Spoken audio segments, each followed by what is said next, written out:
Okay, so let's finish up Rabbi to the sugya of Emes v'Sheker, one of the sugyas in Ben Adam Chaveroi.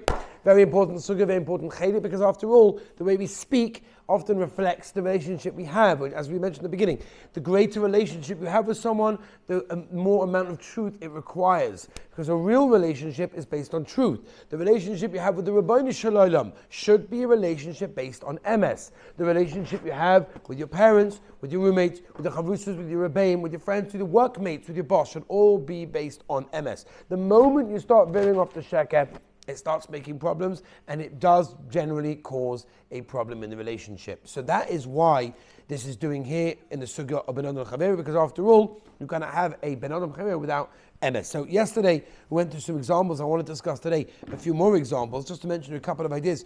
Rabbeinu Yonah, the Heilige Rabbeinu Yonah brings in Shari Tshuva, he brings 9 categories of lying, according to severity. I'm not going to go through them now, but just to note down, in the Shari Tshuva, Rabbeinu Yonah brings 9 categories of different types of people of lying. That's ad kedei kach, how many categories of people could be lying as well. Now, I want to mention to you as well a very interesting thing. The Gemara in Shabbos tells us that when a person comes to Shemaim, after 120 years of living in this world and trying to become the best person that he can become, the Rabbeinu Shalom asks, or the whatever it is, the Beis Din Shemala asks a bunch of questions to you. One of the questions is, were you trustworthy? Were you honest in business? Now, there are different ways of, translating that or understanding that. But in a basic, simple level, on the surface level, I think we could say that if a person is not trustworthy in business, he lies, he fakes documents, he does all sorts of shkorim. So that's one of the very first questions they're going to ask you when you get to Shomayim. Now that's scary, that the very first question, or within the first few questions they're going to ask you, is going to be that question. And you're going to say, well, there was an insurance situation I once had to lie for, or when my kid went to a...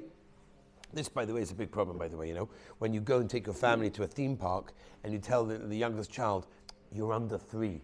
Like, no, I'm not. I just had my 3rd birthday, right? Kids are very much into their birthdays, right? No, just tell them you're under 3. This way you don't have to pay, right? So you get that. I don't understand why someone would risk being mechanech their child in a sheker way for the sake of, $10, $20? Seriously? I'm not saying for $1,000 you should do it either, but I'm just saying you're talking about $10, $20 to walk into a theme park, but you're going to train your child to say sheker to save a few dollars. What are you training that child? You're training that child sheker. And then you're going to wonder, in 20 years down the line, you're going to come to a chinuch expert and say, what's with my child? They're doing all sorts, they're lying to me, they're not telling me the truth. Little do you know that when you were younger, when your kids were younger as well, you trained them. You're the one that trained them by telling them, yeah, just tell me on the age. You didn't even realize that you're doing mechanech a child. Right? It's something to think about. You guys are not married yet, you're not having kids yet, but Be'ez Hashem, it's going to happen. Think about it. You're being mechanech a child. How? Mechanech a child. We spoke about this at the beginning, right? With the mezuzah. We don't mechanech our children with sheker, with something that's fake, something that's not real. Mechanech them Emes. So upon him to know that one of the very first questions they're going to ask you in Shomayim is going to be, were you trustworthy? Were you Emes? Did you lie? That's a very, very, very big statement. It's a very, very important for a person to realize as well. You have to know as well that David Shalom brings from the Olei Yesharim, he quotes many Sfarim that said Lemaisa. Let's think about it. It's very hard to constantly speak Emes. It's hard. It's hard always to be an ish Emes, to always speak the Emes, never to say a sheker. It's taka hard. And sometimes we slip up, which is fine. We're allowed to slip up in life. There's nothing wrong. Sheva yipol tzaddik v'kom, right? A tzaddik sometimes falls, but he gets up. But the chizuk is not that he gets up, the chizuk that he falls. Everyone falls, it's okay to fall. But it's okay sometimes to mess up. To realize over here, at least, that we're trying to mechazik ourselves. However, when the Rebbeinu Shalom sees that you're trying to speak Emes, that's a very choshev azak that a person has to do. And I'll give you another example with kids, just by the way. People promise their children things. Oh, if you do this, I'll give you a candy, I'll buy you an ice cream, or whatever it may be, a small little thing. And then you don't do it. Again, that's stealing, by the way. That could be a side of stealing. And also, you're lying, and you'll teach your child that you don't have to fulfill your word, which is a terrible thing. Which is why a person has to realize that we're dealing with various situations. Now, I want to discuss now a few inyanim of shidduchim. Shidduchim are a very, very sensitive issue when it comes to lying and saying the truth. I'm not going to give you now the guidelines of yet what to say and what not to say. A bachor called me up yesterday afternoon, actually, this was a different one, about how much to reveal on a shidduch to his future color. I mean, they're not engaged yet, but he wanted to know, how much do I have to tell her about my past? right? That was, and do I have to lie? What if she says to me, did you do this when you were younger? Like, is he allowed to lie? Maybe she's going to call off the shidduch. So those are separate questions. Those are more sensitive. And maybe we'll give a share like just on that. Maybe we have to talk about shidduchim, we'll talk about marriage, shalom bayis. We've got a lot to talk about after Pesach, Mitzvah Shem. We're going to start talking a little bit about these inyanim. Not that it's negate to anyone. Well, you never know. Soon. Okay. Mitzvah Shem. Mitzvah Shem. Al Kaponim, somebody calls you up. Now this is negaya because guys put their friends on their resumes. I'm not such a fan of it, by the way. I'll tell you why. Because is any guy over here, when he gets called up by a potential, father of a girl for one of his good roommates, one of his good friends, he's going to say, no, he was a really bad guy. Never woke up for shachos. The guy gets angry all the time. He gets drunk. He's a terrible guy, actually. Which guy? No one's going to do that, right? It's your good friend. You're not going to do that, right? You're not going to do that. So what's the point in calling friends? At the end of the day, what's the point? Okay. No, but they do call friends, and I hear it sometimes. You want to know from the friends, like the friends know really what went on over there and all these sorts of things. You want to know where they're holding leadership. They don't know why. You want to know Yeah. By the way, I'll just tell you, random questions in shidduchim are the worst. When people call me up and they say, "Could you tell me like where he's holding in Yiddishkeit?" I don't know what that means. Is he a from boy? I don't know what that means. I don't know how. It's like when people call me up the whole time. Is this actually like good? Like, what do I do now, right? Can I go to this restaurant, right? So I always say, I don't know what you eat. One second. You only eat badats. Well, then it's not badats. And you only eat rabbanut, Herzliya. So then maybe you eat rabbanut. I have no idea. How could you call me up and say, is this actually good? I don't know who you are. I don't know what you're. If I know you, I know where you're holding, I'll tell you. I'll tell you where you can and cannot eat. But a random person calls me and says, can I eat this hack? Sure. So like, what am I meant to say? Seriously, what am I meant to say? You understand? It's good, no? Okay, fine. I'll go upon him. It's definitely not a dude saying that. Oh, give out. Should we cut that out? No, we'll leave it in. Fine. Upon him, you can't, seriously, you can't ask random questions. Because what does that mean? You give me specific questions, okay? Give me specific questions. I told you yesterday, very important one. Does this boy have a Rebbe? Very important question that the girls want to know. Not only the girls, the parents, and the girls more importantly, they want to know, does he have a Rebbe? Does he have someone that he could talk to? But we spoke about it yesterday. I want to go shidduchim over here, right? For example, your age. I had a guy who was, if I remember correctly, he was 32, 33, whatever it was. Unfortunately not married. And he wanted to know, could he lie with his age? Right? Is he allowed to lie with his age? Now, whoa. I'm not saying he's going to say he's 22 years old and show up with his big white beard and be like, what? Is your son here? It's not going to be like that. It's not going to be like that. I mean, he's 20, let's say he's 33, but he's in his 32nd year. Is he allowed to just, do... What's that going to help? She's 29. What a terrible way to start a marriage, to start a relationship. I agree with you. The Master of Shlomo Zalman says you're not allowed to lie in such a situation anyway. That's a double portion ad ma'od, right? That's okay. Now, you have to be very, very careful when it comes to shidduchim, not to say things that are exaggerated. And that's a very important thing. When you're answering a call of shidduchim, we spoke about by hespedim also. We said about this right at the beginning with Salanta. People wouldn't say hespedim in other people. Why? Because they were worried about exaggerating or lying, which is terrible for the nifta. Now we're talking about shidduchim. You have to be very careful not to exaggerate. Right? For example, somebody asks you a question, like, is he loud? Oh, he's really loud. He's not such a loud guy, but you just say, the rest of the way guys talk. You've got to be very careful because they can take it in a very negative way. Right? You've got to be very, very careful that you should not lie. And when you yourselves are going on a shidduch, obviously you want to open it by Emes, right? So for example, this guy asked me, when do I have to tell the girl, like, certain things I did when I was younger that I don't do anymore, I'm good. So by the way, that's the issue. The gather is like this. This is not really, I don't know, we shouldn't really be discussing this now. It's not like a shidduch class right now, but just to give you an example. Things that are nogeya now, you have to mention. For example, let's say guys on medication. Right, you have to kind of mention that. It's not fair not to mention that. Now, if it's a life-threatening thing, maybe you have to mention it before you even go out. But if it's, let's say, for example, I had a guy yesterday. It's not the same guy. This is the guy. Busy. Yesterday was busy. Guy 1, 2, 3, just say that. So this guy was on pills for like mild anxiety. No, not the great, mild anxiety. So he asked me, when should he say? I said, listen, you have to say. But you don't have to say on date number 1 or date number 2. Why? There's no point in knowing. When you see it's going further, let's say date number 3, date number 4, date number 5, it's getting a bit further, things are going somewhere. Don't wait till you're about to get engaged, that's not fair, right? Then you can mention to her certain things. Why?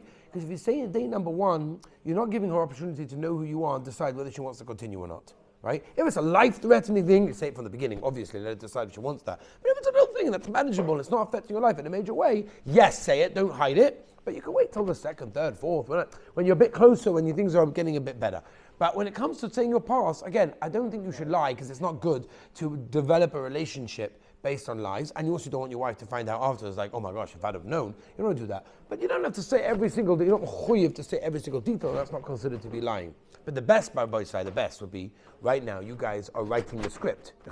You guys right now are writing your script of what you're going to say by the shidduch date. Right, like we said yesterday, you're writing the script of what they're going to write on the keva about you, or what they're going to say about the hesped. It's up to you. Whatever you do is what they're going to write about you, what they're going to say about you. It's up to you. Okay. Now the sharet tshuva is an important question. What happens if until you came to the shurim, you're like, oh my gosh, I tell a lot of lies.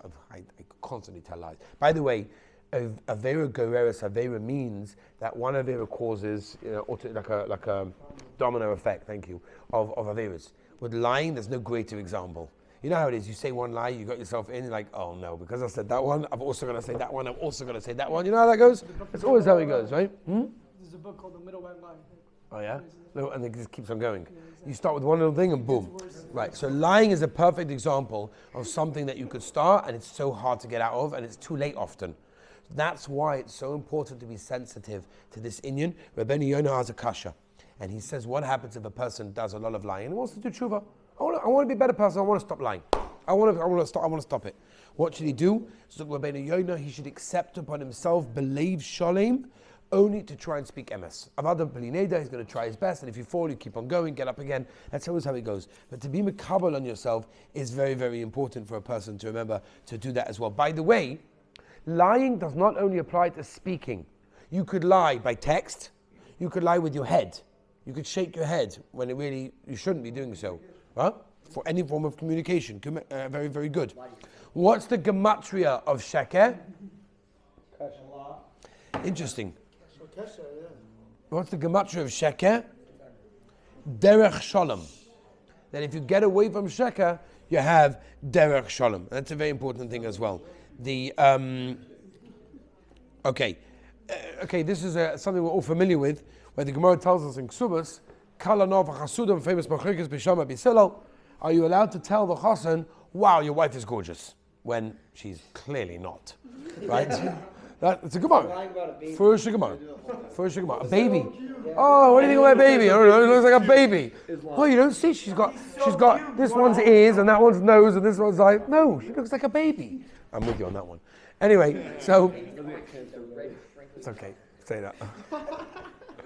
So the Gemara talks about the idea of being meshabeach hakala in front of the chassan, kala nova chasuda, right? And the Gemara brings according to one pshat, how are you allowed to lie? It's lying, it's sheker. She's blatantly not gorgeous, and you're saying she is. So there's a few answers. Answer number one is beauty is in the eyes of the beholder, which means he holds she's gorgeous, so that's good enough. And number two, she's nice in her deeds. She's nice in the way that she acts and her chesed and everything is. Okay. How do you know that based on? The same mistoma she is. Let's say you say I like her face. But the idea the Gemara is telling us is to be meshabeach something in some sense. That's a great suit, right? A guy walks into Shabbos morning with a brand new suit, and he said, "That's a really nice suit." Now you would never buy that. You would never wear that. But you know what? He liked it. So why would you say to him, "Ooh, that's nasty"? You wouldn't do that. That's horrible, right? You say to him, "That's okay." You say to him, "It's a nice suit. Make him feel good. Give him a compliment." Is it lying? No. That's what I'm bringing out to you. It's not lying, right? It's not lying, okay? It's not sarcasm. You say Emes. He thinks it's a nice suit. Beautiful. No. It depends how it's done. Can be. Now, Rabbi said, let me just end. We've discussed a lot about the anonym of lying. Yes, there are times you're allowed to lie. For example, L'man Shalom, the Gemara in Emes says that we're learning now, right, between Shalom, between Ish v'Ishtoi, between Ish v'Chaveroi. Certain times, yes, you could lie. For Shalom Bayis, for example, there is sometimes, I'll give you an example. A guy once calls me up with a shayla. I've told you this before. A guy calls me up with a shayla, he's whispering. That's quite unusual. A guy's whispering, like, well, you're on a plane or something, like you want to tell anyone to know you're on the phone. What's the problem? So what's the shayla? And this I realize why he's whispering, okay? He's whispering because the following shayla came up. His wife, he just got married to a few months ago, and she's not yet such a good cook. right? That's a bit of an issue. So he comes home from kollel work, whatever it was, and he makes sure he buys himself a half a falafel, a couple of rogalach, a bereka. He needs to eat something. Because once he's at home, he can't go out again because he's like Shana Rishona, so he can't leave, right? So basically, he comes home and he buys himself something like falafel, a few berekas, whatever. One day before he comes home, he says, you know what, I'm really starving today. I'm getting a shawarma. A fat shawarma. So he gets a fat shawarma, amazing. Comes home, his wife says, Yankala, I spent the whole day making the most beautiful milchik supper for you. I'm so excited to serve it to you. You ready to eat? Like, just need the bathroom. Running in the bathroom. What do I do? What do I do? Shalom bias. Like, imagine telling her this. Can you imagine telling her I had a shawarma before? Like, seriously? What's that going to do? So that's a real... No, so the shayla is if he's allowed to lie. There was a siyum, there was, in koilol, there was... But the truth is, what we did over there was that we did our Torah Dorim, whatever. There's a famous tshuva, and as our matzav, you could do like mataneder for like an hour, whatever. I'm not going into it now. Yodei Simon, pay test. Everyone knows that, and therefore, whatever. It was a crazy situation, right? I remember I once had an old man. An old man once called me up. Listen to this. An old man once called me up, and he says to me, "Is he allowed? Does he have to wait 6 hours?" I said to him, "What's the shayla?" He's like, because me and my wife share retainers. She ate meat, and then she gave me her retainers throughout also. So the point over here is that a person has to watch his speech to try and be Emes, not talk sheker, and that is the way of shalom. The chosum of the Rabbeinu Shalom is Emes, and by doing that, it trains a person to have a relationship with the Rabbeinu Shalom, which is through Emes, and a relationship with other people through Emes, which tomorrow will continue.